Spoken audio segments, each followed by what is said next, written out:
Hola chicos, como les dije, quiero explicar un poco los contenidos de nutrición y sistema digestivo, ¿ya? Para que sea un poquito más fácil entender los PPT.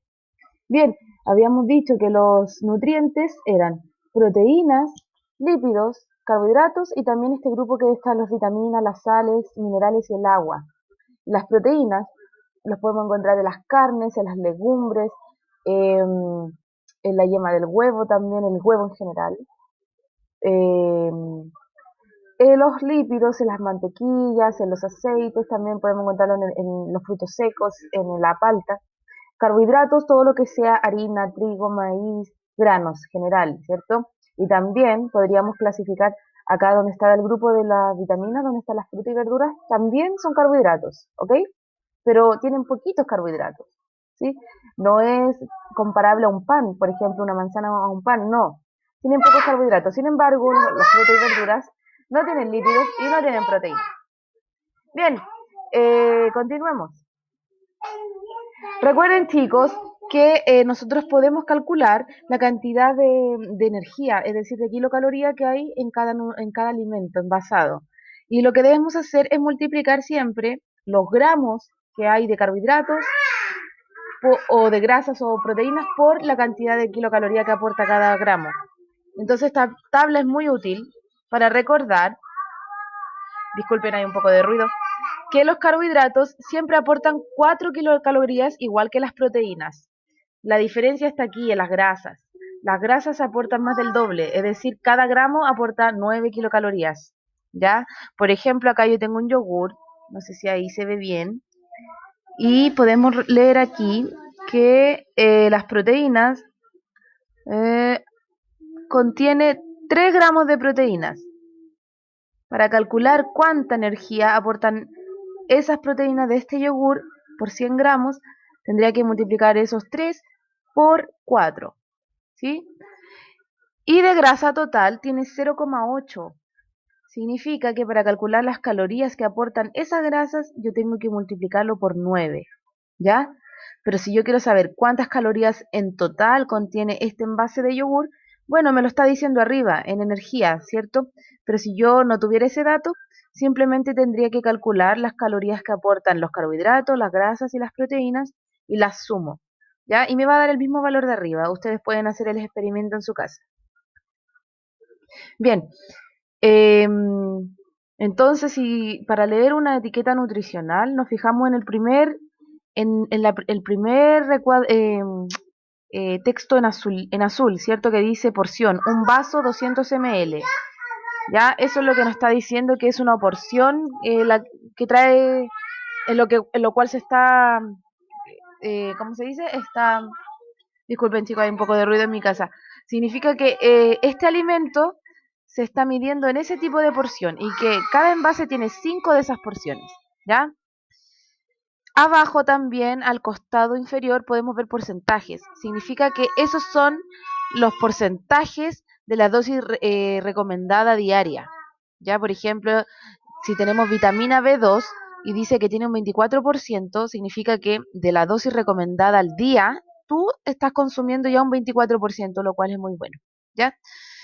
Bueno, y lo demás ya lo estudiamos, ya lo vimos. Avancemos entonces. Ya acá tenemos el ejemplo y en la actividad ustedes se equivocaron muchos se equivocaron cuando yo les pregunté cuánta energía o kilocalorías aportan las proteínas. Ustedes derechamente me dijeron 0,3. Sin embargo, ese 0,3 corresponde a los gramos de las proteínas, no a las calorías. Tenían que multiplicar ese 0,3 por 4, ¿ya? Y el aceite vegetal no tenía proteínas, por lo tanto tampoco aportaba kilocalorías esas proteínas, ¿ok? Bueno, ahora vamos a continuar con el sistema digestivo. Recuerden, chiquillos, recuerden que yo les comenté que que la nutrición abarca varios sistemas: el sistema digestivo, respiratorio, circulatorio y excretor. Todo eso trabaja conjuntamente para ayudar a la nutrición de nuestro organismo. Entonces, para poder estudiarlo bien, vamos a ir uno por uno, ¿ya? Pero tienen que siempre tener en mente que es un trabajo en conjunto, ¿ya? No puede funcionar solo el sistema digestivo, siempre tiene que estar ayudado de los otros sistemas. Todos trabajan en conjunto, si no ninguno puede funcionar. Entonces vamos a ver, recordar primero las enzimas. ¿Qué era una enzima? Es una proteína encargada de acelerar reacciones químicas en nuestro organismo. Entonces, para que un alimento pueda degradarse y pueda entrar a mis células, primero tiene que ser muy pequeñito, ¿ya? Y tiene que desintegrarse en sus monómeros. Por ejemplo, acuérdense que las proteínas tenían monómeros, que eran sus estructuras mínimas, ¿cierto? Y eso eran los péptidos. Entonces, el monómero de una proteína es el péptido. Entonces, para que una proteína pueda degradarse en sus pequeños monómeros, debe hacerlo a través de enzimas que lo van a ayudar. Y que esas enzimas también son proteínas, ¿ok? Bien, entonces, vemos esta imagen, perdón, ahora lo más grande. Esta imagen donde podemos ver al lado izquierdo los distintos nutrientes, agua, sales minerales y vitaminas, abajo salen glúcidos, que es lo mismo que carbohidratos, son sinónimos, abajo dice proteínas y abajo lípidos. Imaginemos que nosotros estamos ingiriendo en nuestra dieta todo eso, ¿ya? Y acá en las columnas a la derecha va mostrando dónde se van degradando estos nutrientes. Si se fijan en la boca, solamente se están degradando los glúcidos, es decir, los carbohidratos. Por eso salen pequeños fragmentos ahí, ¿cierto? Se están haciendo cada vez más pequeños. En cambio, el agua, las sales minerales, las vitaminas, las proteínas y los lípidos pasan de largo, no se van degradando en la boca, ¿ya? Entonces es importante, primero centrémonos aquí en la columna donde dice boca. Gracias a una enzima llamada amilasa salival, ya se pueden degradar los carbohidratos en la boca. Después los nutrientes van pasando al estómago, donde a través del jugo gástrico se pueden degradar las proteínas, ¿ya? Las proteínas entonces se van a degradar aquí en el estómago. Y los otros nutrientes van a pasar ya, todos los nutrientes van a pasar de largo después al intestino delgado, donde gracias a las bilis, el jugo pancreático y el jugo intestinal, que lo vamos a ir viendo más adelante, se van a poder degradar todos los nutrientes en sus monómeros, lo más pequeñito, para poder así ser absorbidos por el intestino delgado hacia el torrente sanguíneo. ¿Ya? Esto es un resumen, pero vamos uno por uno. ¿Ya? Entonces, primero, uno lo que hace es comer, ¿cierto? Ingiere los alimentos, los mastica bien y después a través de enzimas que están en nuestra boca, secretadas por nuestras glándulas salivales, y esta enzima llamada amilasa salival, recuerden, se degradan los carbohidratos. Ya ese era el primer paso, lo que ocurría en la boca. ¿Ya? Y esa masa que se forma de comida junto con la saliva, que contienen esta enzima también, se llama bolo alimenticio. Yo creo que más de ustedes lo han escuchado hablar. El bolo alimenticio es lo que se forma en la boca gracias a la saliva. Después, chicos, ese bolo alimenticio pasa a través de nuestro esófago, recorre el esófago hasta llegar al estómago, ¿ya? En el estómago ocurre la digestión de las proteínas, ¿ya? A través de una enzima llamada pepsinas y se transforman en pequeños fragmentos, todavía no en péptidos, pero sí en polipéptidos, que es una estructura un poquito más grande que péptidos, ¿ya? Entonces son como un, una serie de péptidos juntos, pero no alcanzan a ser proteínas. Entonces, lo importante es que aquí en el estómago se van degradando las proteínas cada vez más pequeñitas, ¿cierto? Y acá en el estómago, junto con el jugo gástrico, porque el estómago secreta un jugo gástrico que contiene un ácido muy fuerte que puede degradar cualquier sustancia, se forma una masa semilíquida llamada quimo. Entonces aquí es importante, en el estómago se forma el quimo, ¿ya? Ahora, si quieren saberlo, este jugo gástrico que secreta el estómago se llama ácido clorhídrico, ¿ya? Por eso cuando uno a veces tiene reflujo o vomita mucho y le quema la boca, la garganta, es porque se está devolviendo ese ácido, el ácido clorhídrico, ¿ok? Bien, entonces, importante, vamos a resumir. Primero en la boca se degradaban los carbohidratos, ya a través de esta enzima llamada amilasa salival. Después, ese bolo alimenticio pasa al estómago y al juntarse con los jugos gástricos se forma el quimo, ¿ya? Y también las enzimas presentes en este quimo, llamadas pepsinas, degradan las proteínas, ¿ya?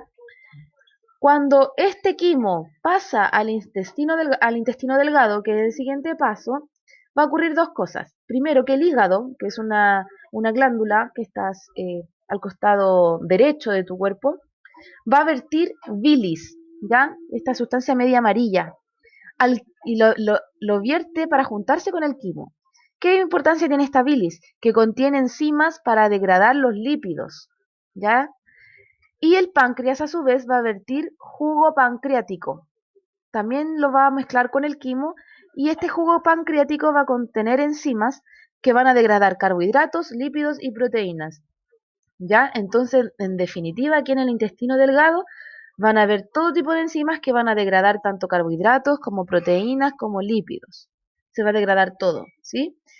Y esta mezcla del quimo con estos jugos se va a transformar en quilo. Entonces es en este punto, en el intestino delgado, en que el quimo pasa a llamarse quilo, ¿ya? Lo que me indica que aquí ya hay muchas enzimas que están degradando al final todo tipo de nutrientes. ¿Para qué? Para que acá se absorban los nutrientes por las paredes del intestino delgado hacia el torrente sanguíneo. ¿Ya? Ahora, si se fijan aquí en la imagen, podemos ver que tiene muchos pliegues el intestino delgado.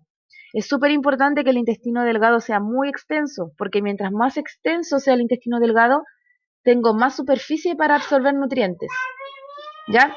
Entonces, el intestino delgado, aunque aquí no se vea en el dibujo, por dentro tiene muchos pelitos, muchas vellosidades, que ayudan en esa absorción que va a ir al torrente sanguíneo. Esta parte es clave para que después más adelante podamos entender qué pasa con esos nutrientes que pasaron a la sangre, ¿ya? Y ahí vamos a estudiar el sistema circulatorio, ¿ya? Entonces, después cuando ya este kilo va al intestino grueso, todos sabemos acá que se forman las heces, ¿ya? Todo lo que no se pudo absorber, todo lo que quedó es desecho, ¿ya? Pero también ocurre un paso muy importante, es que se absorbe agua. Entonces, eh, si una persona tiene diarrea, por ejemplo, significa que aquí algo está fallando en que el intestino grueso no está absorbiendo el agua, ¿ok? Bien, y finalmente por el ano, el recto del ano, ustedes pueden, ya saben, ¿cierto? Eliminar estos desechos. Acá les dije que ustedes hicieran como un ensayo en su casa para poder organizar estos contenidos, pero podemos hacerlo ahora, ¿ven? Primero la boca, ¿qué está ocurriendo? ¿Cierto? Se degradan los alimentos, se mastican, la amilasa salival presente en la saliva degrada los carbohidratos, ¿cierto? Ya vamos después más abajo, el esófago, ahí está listo, es el tubo por donde baja el alimento. ¿Para qué? Para conectarlo a más abajo ponemos estómago. Bueno, no, más abajo primero está indicando el hígado. ¿Qué hace el hígado? Esa estructura media gris oscura. El hígado es el que vierte entonces la bilis. ¿Y qué hace esa bilis? Degradar los lípidos. ¿Sí? Esa bilis va a degradar los lípidos. Y abajo vamos ya con el estómago. El estómago entonces es donde se junta el bolo alimenticio con el jugo gástrico formando el quimo. Y aquí se van a degradar las proteínas a través de la enzima llamada pepsina. ¿Sí? Ahora, cuando pasa más abajo, veamos el intestino delgado en su función, aquí ya se forma el quilo, porque en el intestino delgado ese quimo se va a mezclar con la bilis y con el jugo pancreático y va a formar el quilo, donde se van a degradar proteínas, lípidos y carbohidratos, es decir, todo lo que no se pudo degradar antes, aquí se va a degradar y se va a absorber esos nutrientes por las paredes del intestino delgado hacia el torrente sanguíneo. Y finalmente en el intestino grueso es donde se forman las heces y se absorbe el agua. Ya, chiquillos, cualquier duda me dejan el comentario abajo.